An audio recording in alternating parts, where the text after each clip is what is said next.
Hola pawb. Good morning all. Thank you for attending this year's Learning Disability Wales Annual Conference 2021 here on Zoom this morning. This is the first day of 5 days of this year's conference, and today we will be looking at real life stories about people and their work. If you are on Twitter, or if you are a social media guru, if you like, could you please use the hashtag #WorkItOut_LDW, that is #WorkItOut, #WorkItOut_LDW, to talk about today's session. Before I come to introduce our first speaker this morning, on behalf of Learning Disability Wales, I would like to thank all the sponsors and organisations for sponsoring the Learning Disability Wales Annual Conference 2021 this year. Sponsors are in no particular order, and these are BASE, Drive, National Star, Careers Wales, and Working Wales. Diolch to all the organisations for sponsoring this year's conference. To start today's session, and the opening of Learning Disability Wales Annual Conference 2021, Work It Out, we are first going to hear from Zoe Richards, who is the Chief Executive Officer of Learning Disability Wales. Without further ado, I will now hand over to Zoe. Diolch.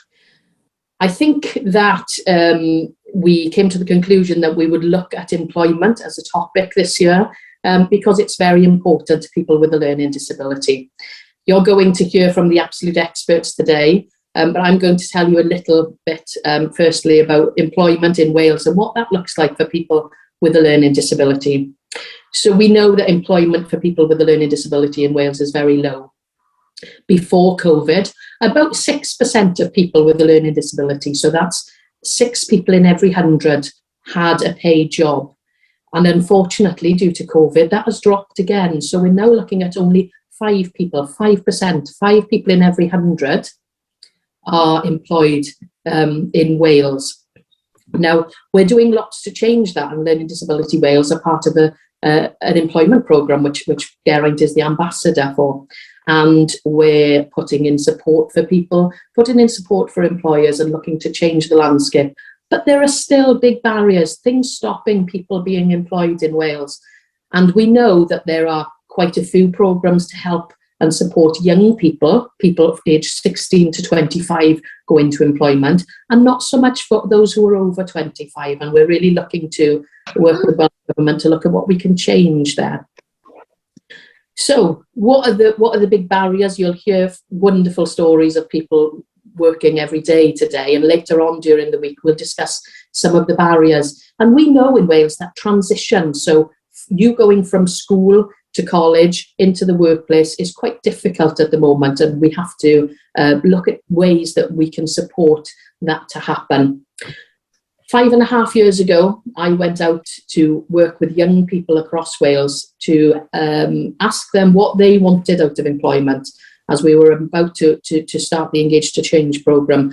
And I met a group of young people down in Pembrokeshire at Young Voices for Choices.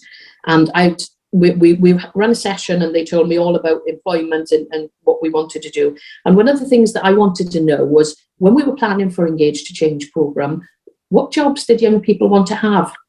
And that was really difficult for people to answer. So I said, well, if we think back to when we were young and our ancestors, those people around us asked us, what did we want to be when we grew up? What did you say? And the young people in that room, it was a group of young disabled people, they said that they were never asked that as a child. And that was really telling for me that we have to work hugely on changing the aspirations that we have for young disabled people in Wales. And we have to make sure that as you grow through school and you're growing up, there is a vision for what you want to do when you become an adult. You may want to do lots of things, you know, but we really have to start with understanding that people have dreams and ideas about what they want to be when they're an adult.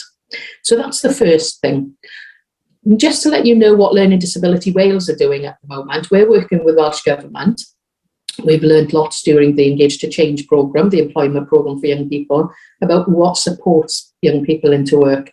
And we know that having access to a job coach is one of the first things. So having someone who can help you out in the workplace, show you around the workplace, teach you the job, that's really important to young disabled people. And we know that there are large employers in Wales. So there's local authorities, there's the NHS, there's retail outlets, and we're working with those people to assure us that they will ensure that they do better at employing young disabled people in Wales in the future. Okay, I'm almost at the end of how long I have to speak.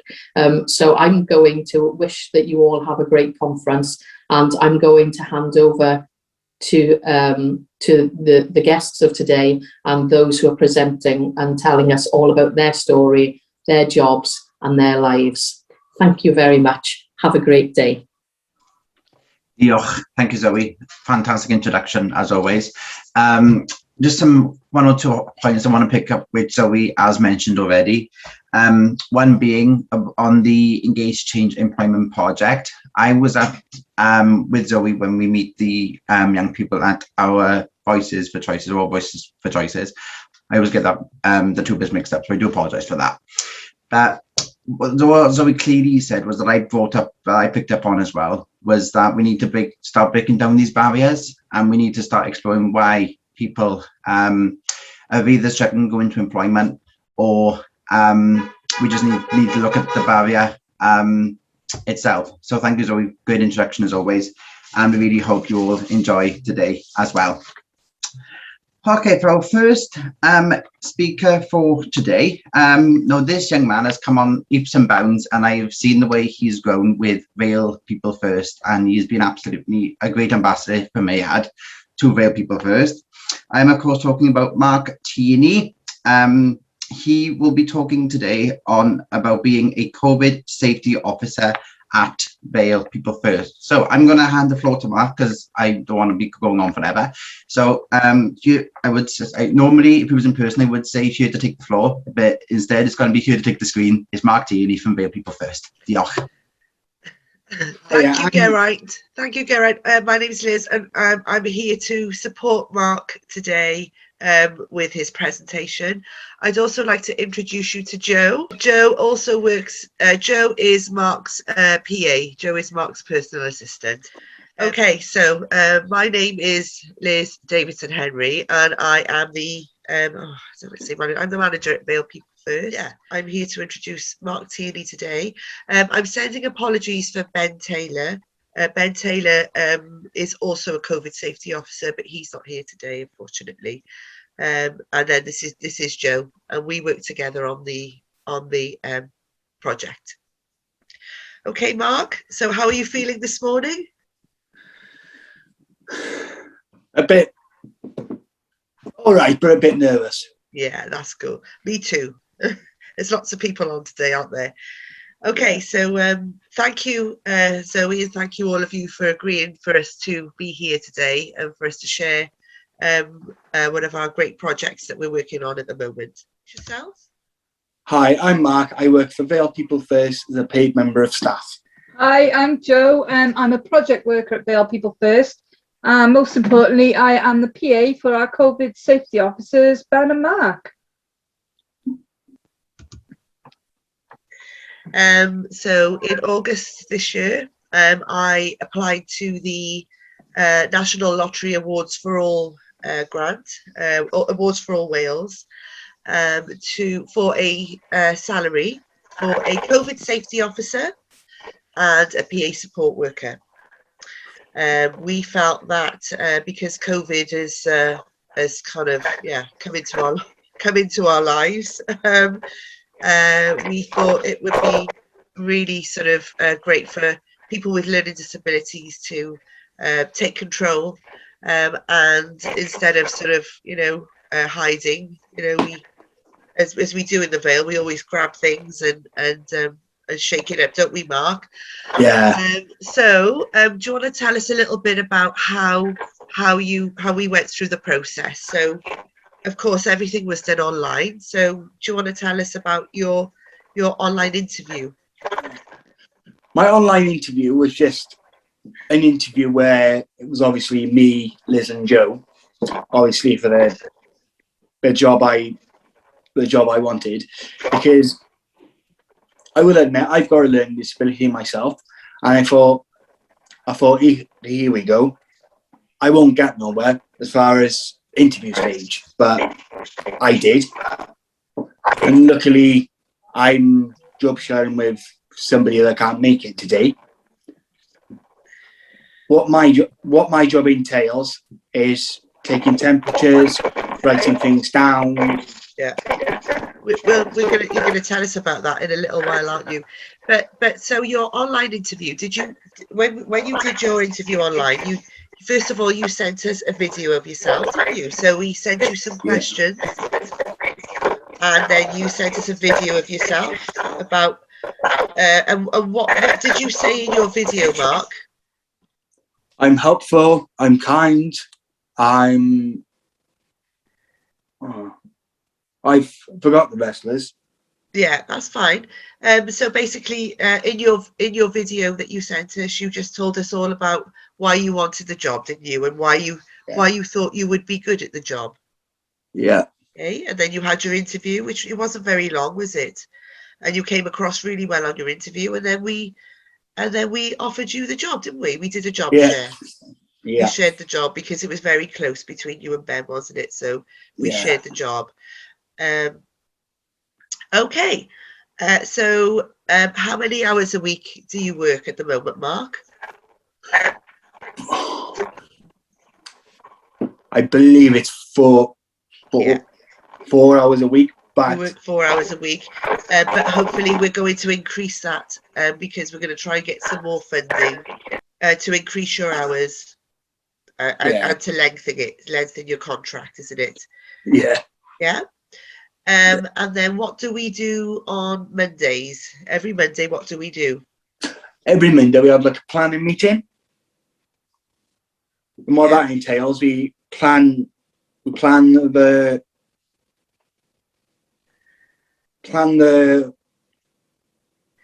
week. We plan the week of where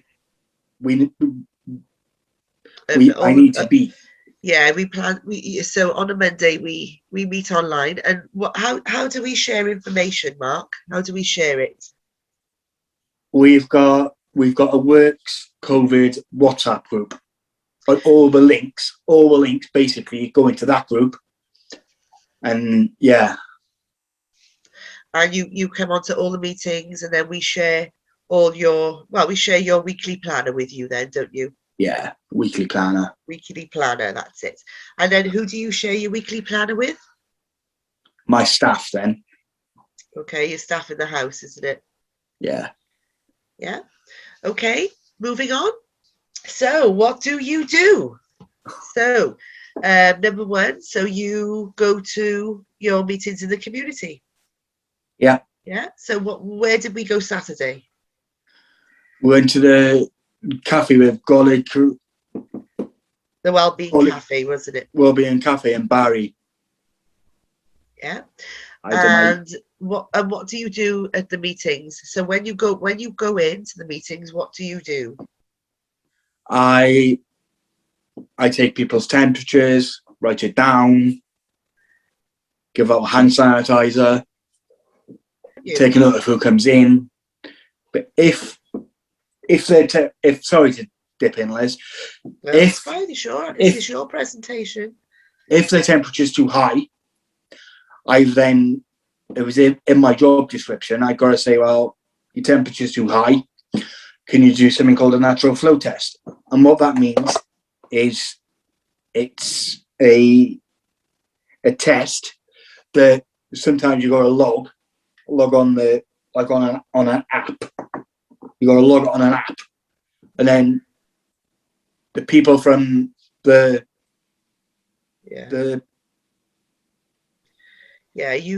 so what you do is what happens. So if you take somebody's temperature and it's over 38 degrees, isn't it? What happens?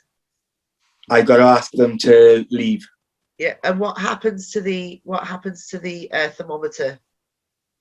It goes red. That's right. It goes red and starts flashing, doesn't it? Yeah. And then what do you do then? What do you do then, Mark, when that happens?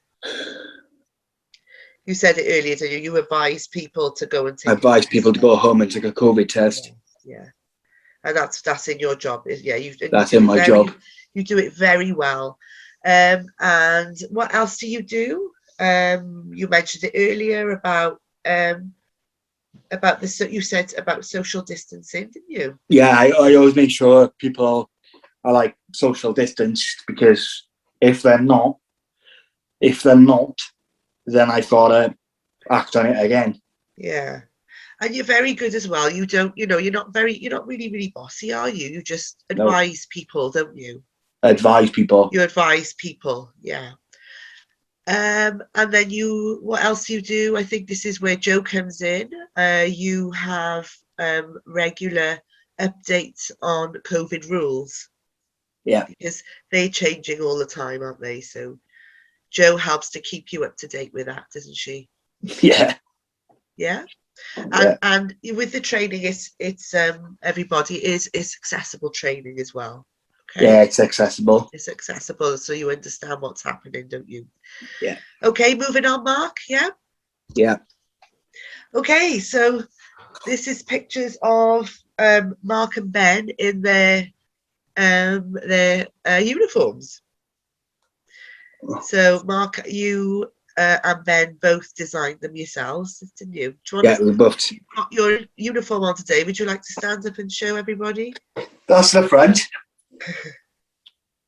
And that's the back.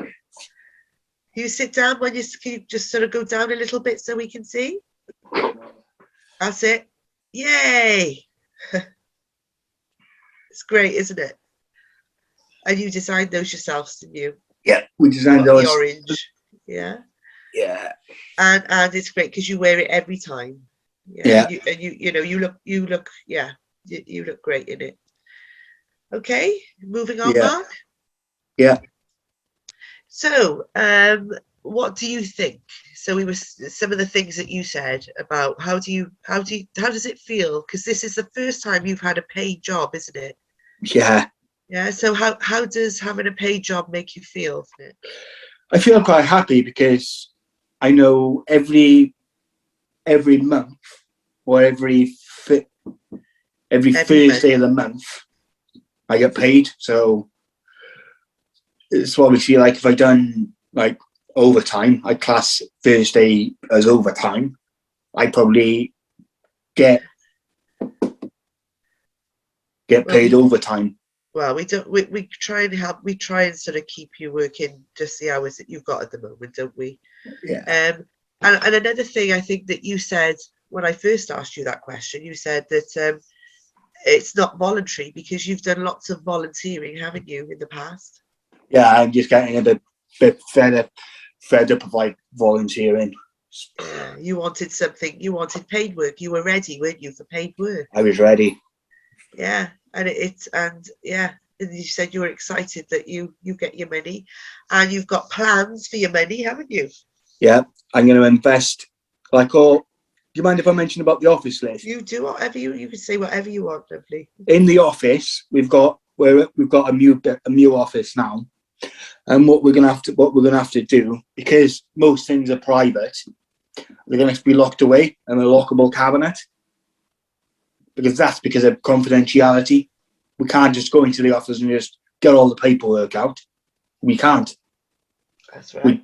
We just can't do it. Because if I said, I'm going to go and get all the paperwork out, I'll probably get a calling off my boss, which is Liz, obviously, and say, well, why did you get all this paperwork out? I'm not that bad, am I? You said you were going to buy stuff for your house, didn't you? I'm going to buy myself. I'm going to actually invest in a lockable cabinet for myself. But yeah, you want one for you said you wanted one for your house, didn't you? But the main thing is that you've got money now and you can plan, isn't it? You've got money that you can, that is not benefits, isn't it? You said it's not benefits, it's money that you've earned, and you've got plans for money that you've earned. Yeah. Yeah. Another thing that you said, I've written it all down here. Another thing that you said is that it makes you feel independent. Yeah, it does. It gives you that extra bit of independence. Yeah, it does. What else? What else, Mark? How else does it make you feel having a paid job? Very proud. Proud because on a Thursday night, I can sort of help people like in the pub. Yeah. So, yeah. Good. And another thing that you said was it makes you feel good to be part of the staff team. Oh yeah, it does. So you can tell us all what to do. Honest, at staff meetings, it tells us all what to do. I haven't been to one staff like meeting being yet. a member of staff, don't you? Yeah. Yeah, it's great. Okay, next. Are you ready to move on, Mark, or is there anything else you'd like to say about how having a paid job makes you feel? Thank you very much for employing me. That's all I can say. Well, thank you for applying. Okay, in the summer, we received some funding from Families First as for a summer of fun, and Mark attended that summer of fun. We held a roadshow in Barry Island, and this picture here, so Mark is the dinosaur on the right, I believe, the red dinosaur. So he dressed up in that outfit for 45 minutes, ran up and down the promenade, giving out leaflets to people. And yes, we did have a risk assessment for the dinosaur. And yeah, it was you were very hot in it, weren't you, Mark? But yeah. So you did, and as a result of that helped you, that kind of helped you too, because you did that voluntarily, didn't you? You came along and you helped out voluntarily, and that kind of helped you to get the job that you have, because you put a lot of hours and a lot of work in as well beforehand. Is there anything else you'd like to say about that, Mark? About that day? How many selfies you had? No, I'm not going to go down that road. No. Yeah, lots of children were sort of hanging off him, and had lots of selfies with lots of the children, didn't you? It was great fun. Yeah. Okay. And I'd do it again next year if I could. Yes, you will do it again. Maybe not when it's quite as hot. Oh no. Okay, so I would now like to introduce you to Joe Price. Okay, Mark, so we're going to interview Joe now. Okay, so Joe is Mark's and Ben's PA, personal assistant. So Joe, what made you apply for the job, and what do you enjoy about it? Sorry. Yeah, so my name's Joe. I applied for the job as COVID support PA because I think it's a really important role to have COVID safety officers in the organisation. We do, a lot of our groups are very social. So we like meeting up and getting together. We like learning. So it's important that everybody can meet up and meet up safely. So I think the role of the COVID safety officers is very important, because the guys are able to take people's temperatures, keep a record of who's there. So if there were any problems, we could contact everybody and let them know. And I thoroughly enjoy it. I love working with the guys. It's so much fun, as well as like it is a very important role. It's also great that people with learning disabilities are actually kind of taking control, because as you know, People First is works with it's co-production, isn't it? So you know, our members are basically at the forefront of everything that we do. So that's kind of the model that we use, is we employ people with learning disabilities with PA support workers. I know a few other People First groups do that as well, and it's yeah, it's part, well, it just helps us to adhere to our mission, basically. Thank you, Joe. Mark, you like working with Joe, don't you, as well? Yeah. Yeah. Okay, we would now like to show.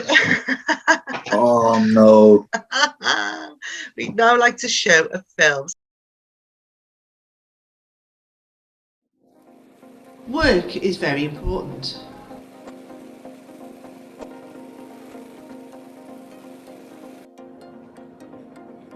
It provides opportunities to contribute and learn new skills.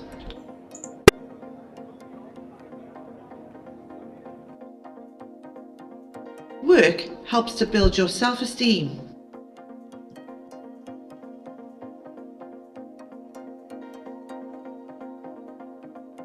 Having a job makes you feel valued.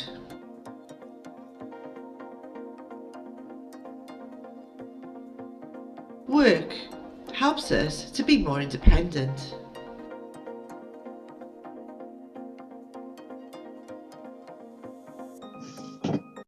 It boosts your confidence.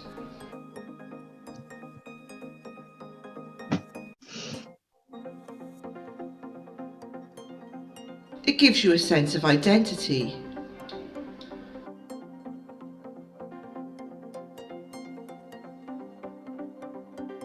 Work gives you a source of income.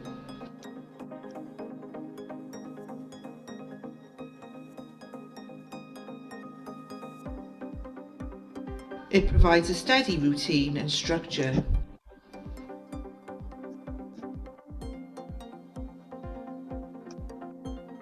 You make new contacts and friends.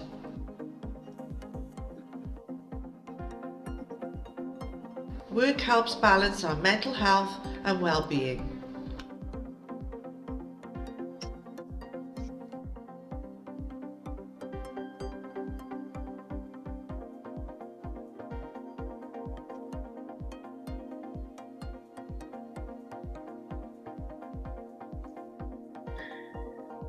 I'd now like to introduce you to Stacey Traylor. Thank you, Mark. See you later. I'd like to introduce you to Stacey Traylor. Stacey, you want to give a wave? Hi everyone, I'm Stacey. Hope you're all doing okay today. So yeah, I'm going to talk about how I started and what I'm doing now. So Liz, you have to help me out on this. That's fine. We were going to do like interview style, weren't we? So Stacey, when did you join Vale People First? It was back in, I'm sure it was 2014 or 2015. 2015, wasn't it? And you started with the youth group, and you then became a disability awareness trainer. Yeah.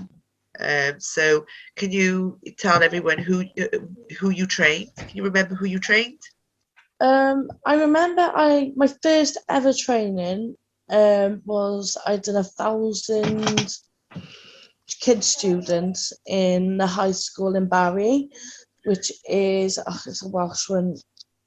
I can't think it's called. Ysgol wasn't Brummaganodd.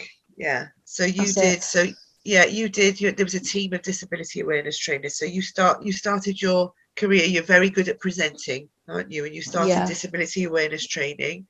And I think you actually did some training at the Learning Disability Wales offices in Llanishen.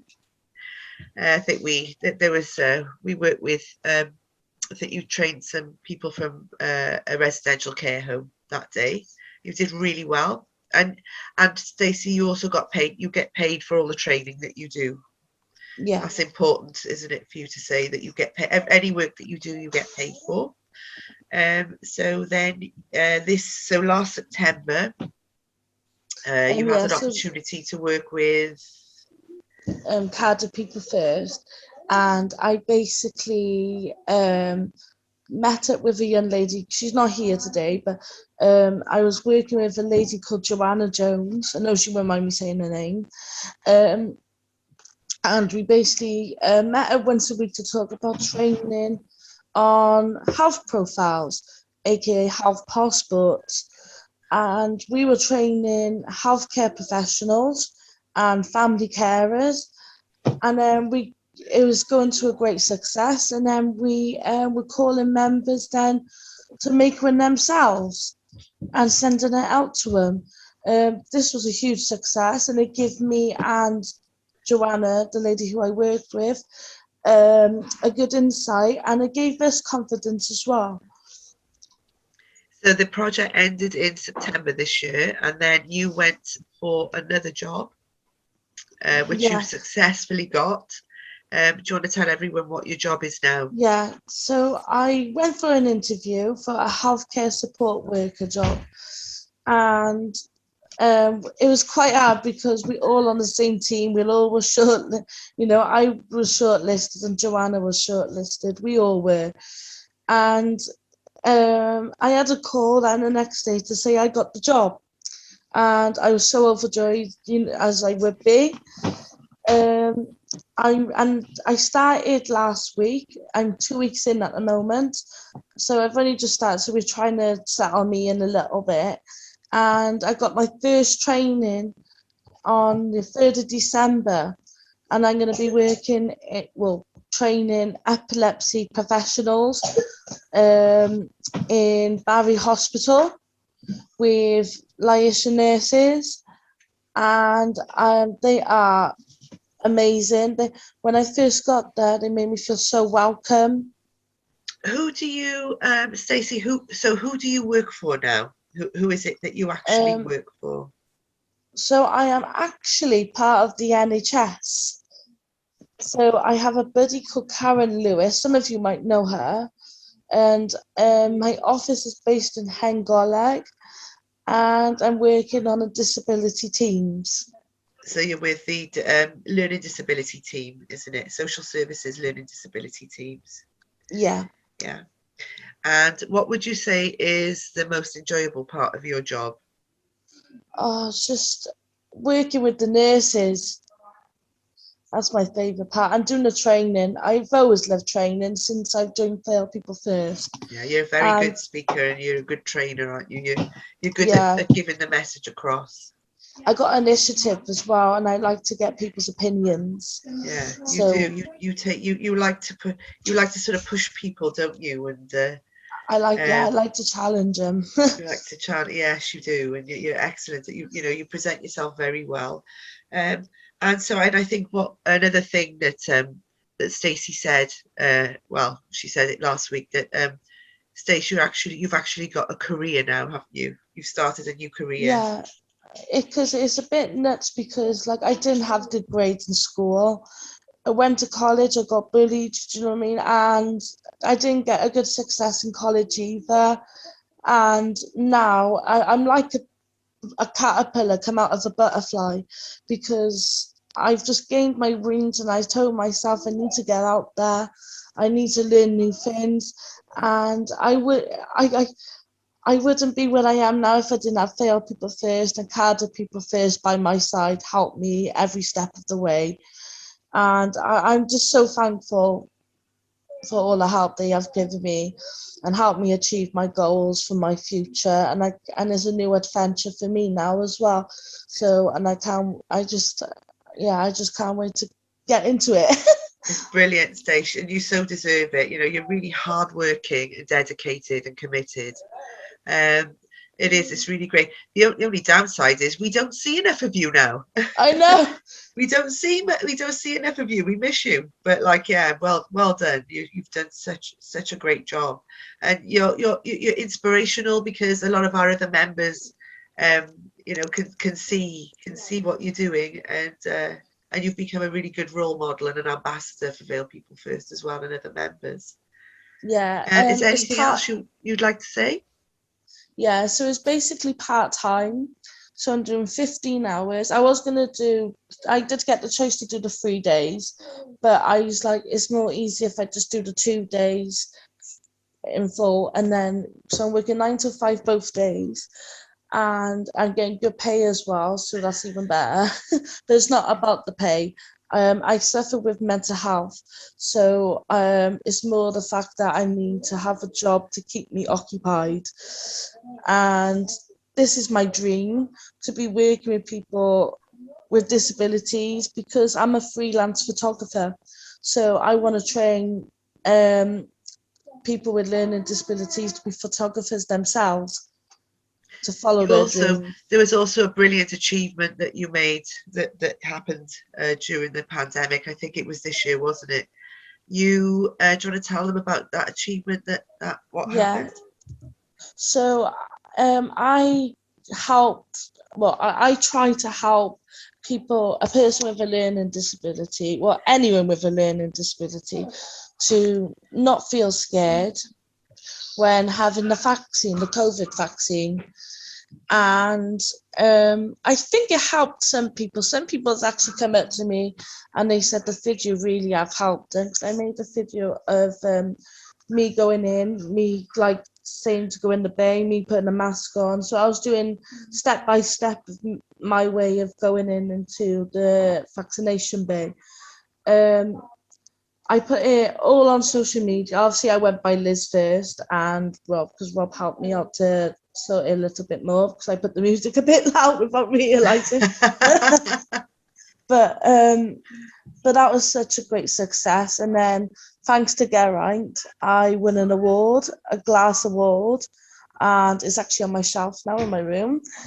And I really want to help people in the community, especially with a person with a disability, because they have every right to have a life than anyone else has. Yeah, well done, Stace. Yeah, you just keep climbing up and up, don't you? Well done. Does anyone have any questions for Stacey? Do you know what, Stace? You've done pretty well in that because even me myself, I was proud of you when you were going through it. Thanks, Mark. Hi, Stacey. I'm Chris Davis from Orbis Educational Care. I absolutely love the photography idea. So if you ever want to link in with my guys, just let me know. And amazing. It'd be great. Thank you. Bye, everyone. Diolch. Thank you, Rail People First, Stacey and Mark. I've seen you both grow, and Mark, you've come to be a fantastic worker for now for Rail People First. I've known you volunteer for quite a few years, and it's great to see that you're actually in paid employment, which is amazing. And Stacey, the way you've grown into the ambassador that you have become today is a real inspiration for others. And I'm sure that other young people and young women will look up to you and aspire for you to progress in the future. Many congratulations and thank you both. Talking about. Okay, our next speaker now, very different story altogether this is. I'm going to introduce to you Jane Smith, who works for National Star. National Star is talking about a work placement in one of the top rated museums, not just in Wales, but in the UK. So to tell us a little bit more about this exciting presentation, can I please hand over to Jane Smith to talk about the top museums in the UK. So without further ado, Jane Smith from National Star, talking about. Good morning, everybody. My name is Jane Smith and I'm a tutor at National Star in Wales, as he's just said, which is a specialist day college for young people with complex disabilities, and it's based near Pontypool. We're delighted to be sponsoring the Learning Disability Wales conference for the second consecutive year. I would have been here with Piyush, unfortunately he's not able to attend today, so I will just give a little bit of background. Mr. P, who is likes to be referred to, has studied at National Star in Wales for the past 3 years and is now in his 4th year. He is always determined to gain valuable work experience whilst at college, and this is something that we encourage all our students to do wherever possible, because we're preparing them to live as independently as possible when they leave college. The work placements we try to source for students are tailored to their specific skills and interests and future aspirations. Some students work in our in-house cafe, which is called Cafe Seren, serving food to staff and other students at lunchtime. Others have worked in local shops and at Goitra Wharf near Abergavenny. Mr. P loves history, and so we were delighted when we managed to help sourcing the work placement at the National Museum of Wales in Cardiff, close to where Mr. P lives. So that's enough of an introduction from me. I would have said it's time to hear from Mr. P, but like I said, he's not in today. So I'd like you to pass on now over to someone who's going to put a link on to show you Mr. P in action at Wales Museum. The earliest origins of our collections are thought to belong with the collections exhibited in the Old Athenaeum and Mechanics Institute, founded around 1840. This stood in High Street in Cardiff. In 1866 the Cardiff Naturalists Society was founded, with the principal aim being to resuscitate the museum. Mr. William Adams, who was president of the Cardiff Naturalists Society, and a number of other gentlemen, both members and non-members, donated specimens, and a room was set aside in the YMCA buildings at 79 St. Mary's Street by the Free Library Committee for the storage and display of the specimens. In 1870 an exhibition was held in the Drill Hall in Cardiff, and about £250 was spent on display cases and other items. Following this, the cases were transferred to the rooms above the Free Library in St. Mary's Street, and the whole top floor was given to the museum. The museum was initially open to the public from 7 to 10 o'clock Wednesday and Saturday evenings.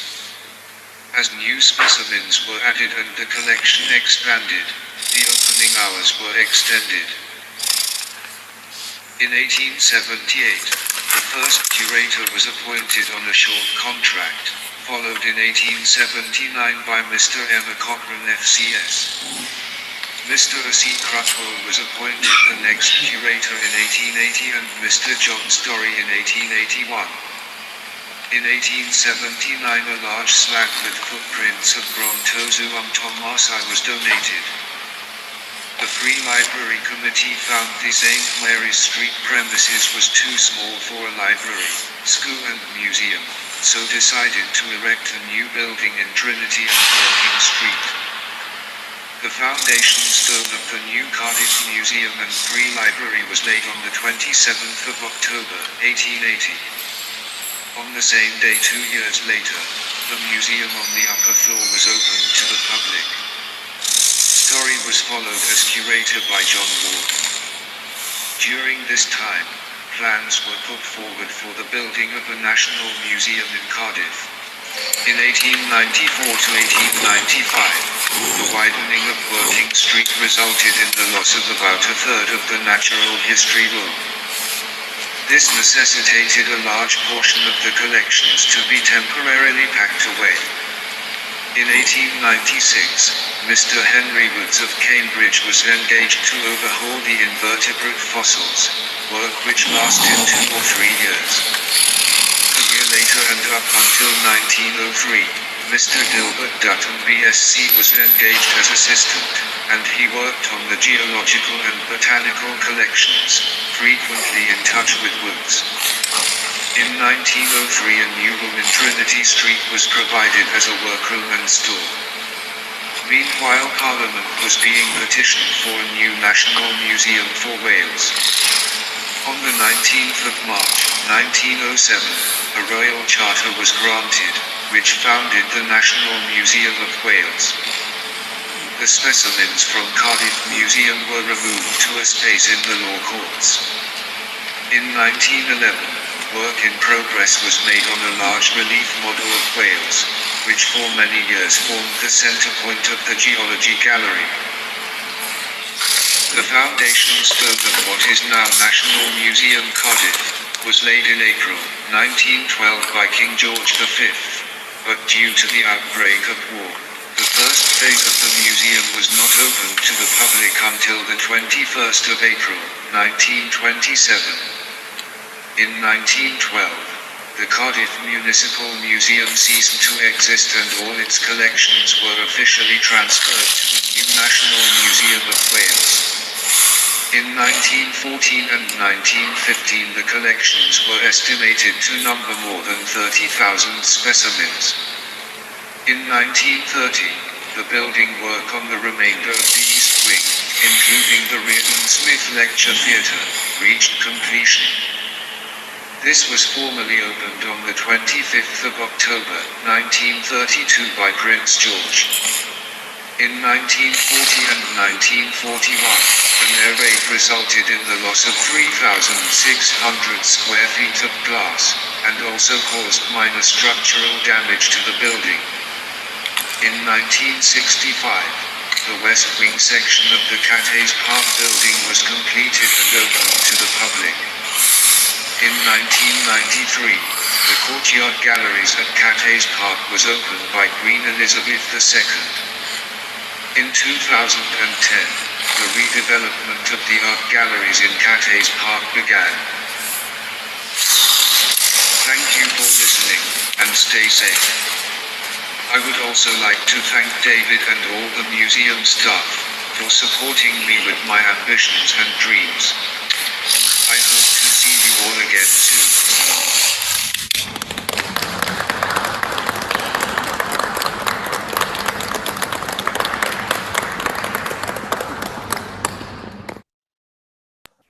As you can see there, you might have seen that Piyush accesses switches, uses switches via his legs to access his AAC device. And those speeches are something he works on in college with support staff, and they are input into his AAC device. So currently Piyush has not been attending work placement due to some staffing issues.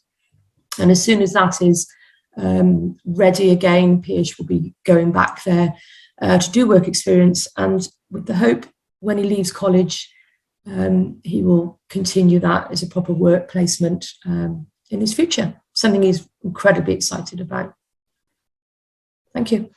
Diolch. Thank you, Jane, and all from National Star and Mr. P's speech. I'm sure most of you will agree that it's very empowering, very inspiring, and I really hope that Mr. P continues to grow and progress in the near future. And please send on our best wishes, please, Jane. Diolch. Thank you once again. Thank you. Thank you.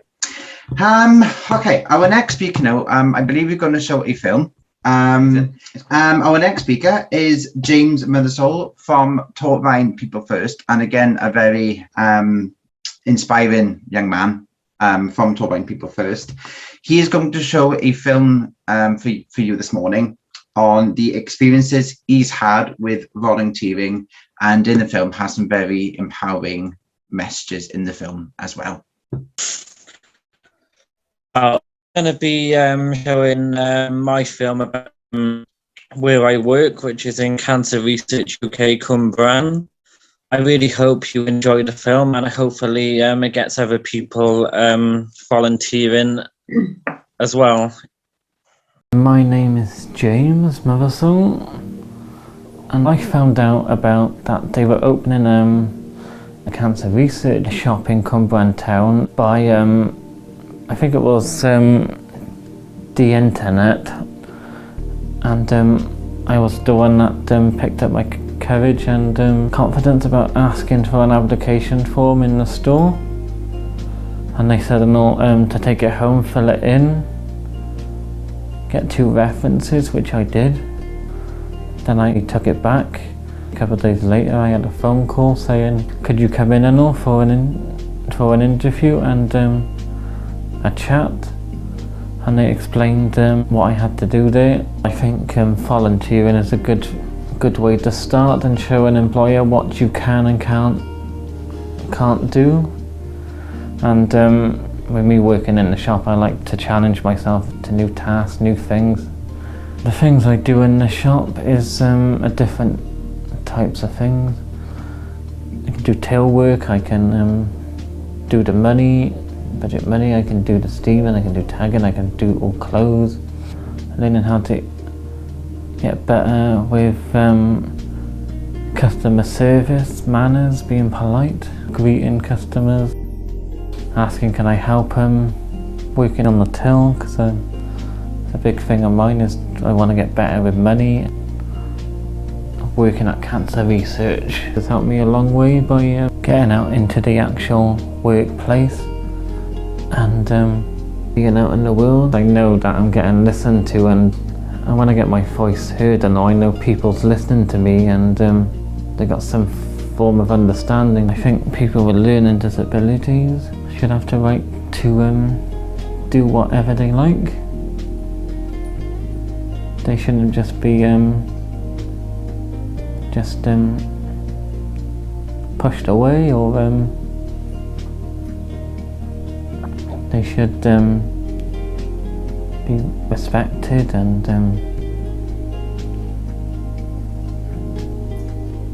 valued. I think it's good for other people too. If I can do it, I think everyone else can do it.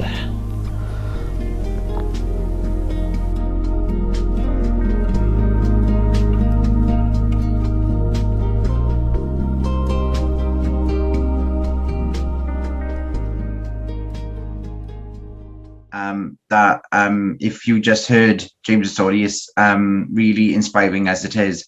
But hopefully the link will be sent out to all of you today if you'd like to see James' film again. Amazing. Diolch. Thank you, James and Karen from Torfaen People First. I am now we are going to show a film from Pobl Group. This is about a number of people who they have support, who work and have jobs currently. To introduce the film, I'm going to welcome Alison Thomas to the screen. Alison, over to you. Diolch.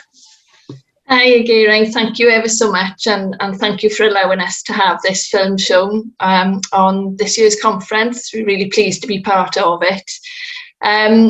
And really, I'm just blown away really by the other speakers that have been on so far.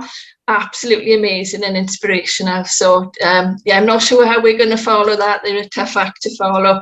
So I suppose in the words of every great film people or person, I've got to say run VT and hope that the video is going to play for us this morning.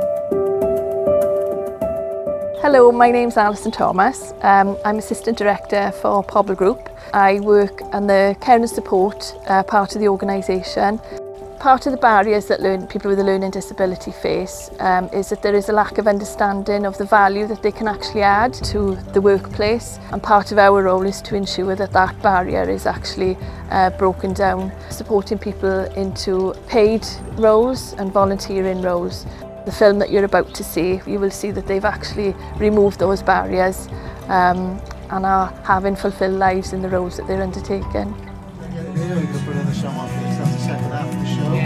It is, of course, especially Poland. It's a bit of Led Zeppelin and the Immigrant Song. My name's John Dale. I work for Able Radio here at Upper Cumbraen, and it's been brilliant. It really has. I do a show called Flashback on a Wednesday, which is good fun. What have I done to deserve to have Alan here filming me for Pobl? It's great. John's an absolute natural on the radio. Absolute natural. He's got a great radio voice for a start, but the way he ad-libs his fill-ins between the songs, totally, he's born to do it. Absolutely born to do it. Jonathan is a support worker to me. He's a carer. He supports me on a Wednesday down here at Able Radio.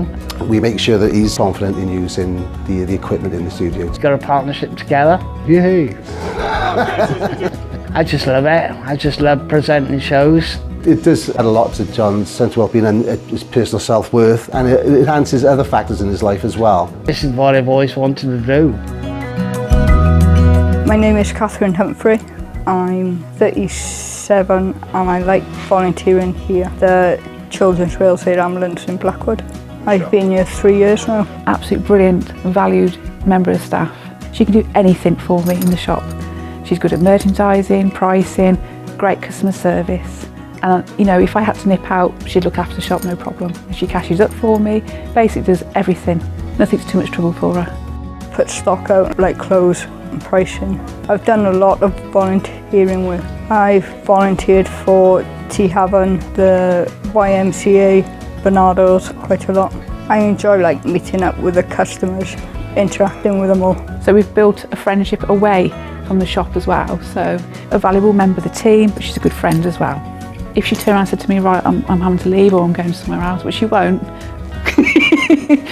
we would lose a good asset to the charity, to be honest, and the place wouldn't be the same without her.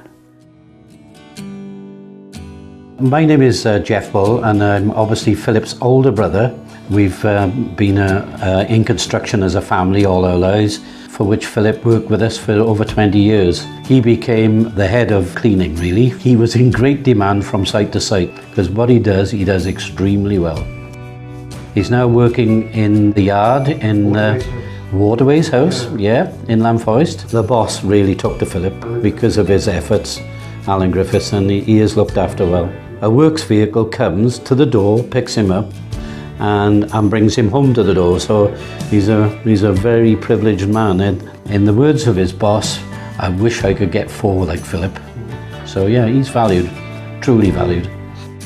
Work has given him a purpose, it's given him an income and an independence. I think that sums it up really. Work is been essential to him.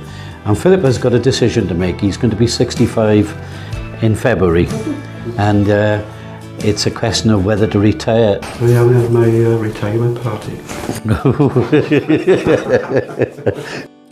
The people who are underestimated for their capabilities are not allowed to work. Everybody has got something they can contribute to society, given the chance, and that's the word. The difference having a job makes to a person with learning disabilities is that they are part of the wider community. It fulfills their lives, it gives them an opportunity to be seen as you or I, which unfortunately they don't always get. It brings with it such a wealth of confidence for that individual to live such a fulfilled life.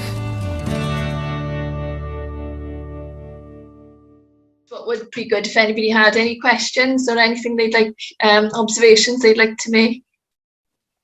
How long has he been in paid employment before? He's been worked with his family for a long time, many years, Mark. Oh yeah. Diolch. Thank you, Alison from Pobl, and I would also really very much like to thank John, Catherine and Phil in the film as well. It's not very often you get 2 or 3 people in one film, and that is definitely a video to treasure, and thank you so much for showing or presenting it today, I should say. So from Pobl, diolch yn fawr, thank you ever so much for presenting that this morning. For our next little feature, if you like, then at this year's annual conference, a familiar face at our annual conference over the past many years was our colleague Sam Jenkins, who very sadly died back last year. We here at Learning Disability Wales have dedicated our conference this year to Sam, and I am now going to pass over to Simon to say a few words as a lasting tribute to Sam. So Simon, over to you. Thank you very much, Geraint. And I think Geraint's given all the introduction that we could really do, other than to say dedicating the conference today to Sam was partly obviously to honour a great colleague and a great friend to all of us here and to many of you who knew her. But if Sam was here today, she would have been telling us her story about work as well and what work means to her. So I'm just going to press play.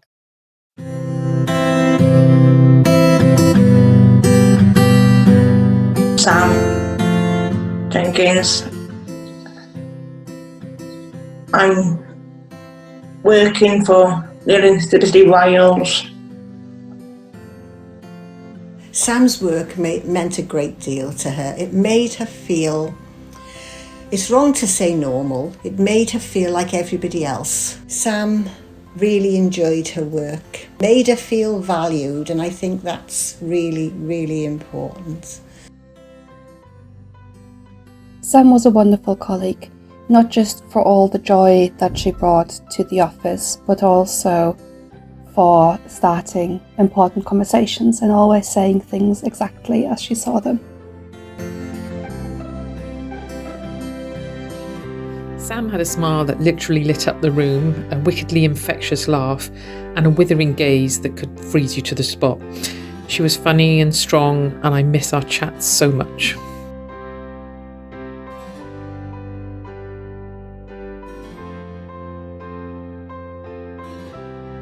Whether it was a good day or a bad day in the office, as soon as the door opened and Sam walked in or joined us for a lockdown Zoom coffee break, things just felt a little bit better.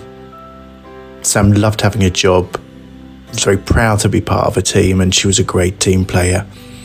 We were all so fortunate to work with Sam and count her as one of our friends.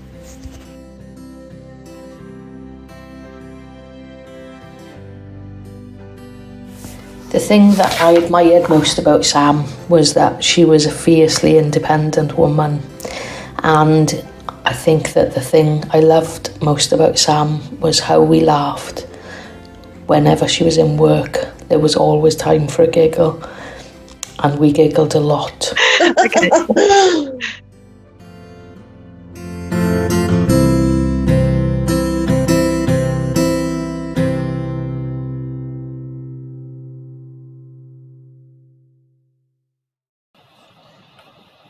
I would personally like to add that the comments we're receiving in the chat is really heartwarming, and thank you all for putting in your heartwarming messages in the chat.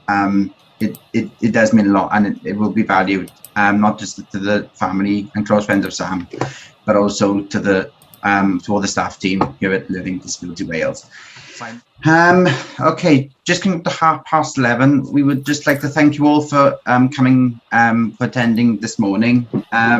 The presentation this morning has been really heartwarming, and it's been a brilliant day to start off this week of Work It Out. We Can Work It Out, sorry, which is the theme for Learning Disability Wales Conference this week. I'd like to thank all our sponsors, all our speakers once again, which is Zoe, Mark, Stacey, Jane, James and Alison. We would also like to thank our sponsors for sponsoring us this year, which is Base, Drive, National Star, Careers Wales and Working Wales. Once again, I'd like to thank you all for coming, for attending this morning. And I would also personally like to thank Learning Disability Wales for asking me to compare yet again another conference. I've got a louder mouth than a hawk, but obviously I don't seem to be doing too bad because this has been, well, it feels like my 20th year at Learning Disability Wales. I am getting on a bit. But don't forget, we're back tomorrow morning at 10 o'clock for some more good presentations, and we shall see you very, very soon. Diolch yn fawr. Thank you once again.